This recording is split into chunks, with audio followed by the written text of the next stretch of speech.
what happened here tonight? Friday evening, the family hadn't heard from their family member who's working here in the house. Looks like he's a construction worker, maybe a trim carpenter inside. Hadn't heard from him, and they said it was unlike him to not answer his phone. After several hours, they got a little concerned, and one of the family members was able to, with their family plan, I guess, ping his phone and locate the phone hidden here at his job site. A family member drove over here and found him in the house. It looks like an apparent gunshot wound.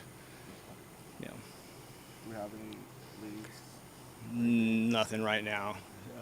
We're going to look in the morning further for more cameras, and if there's any cameras in the area. We don't have any cameras right now on the new house, so maybe some of the people here in the neighborhood will be knocking on some doors as well, and looking for some more cameras around this intersection here. Do you have any information on the victim? Hispanic male. That's all I can tell you. I don't have a confirmed ID yet on him. Got it. Thank you very much. You're welcome.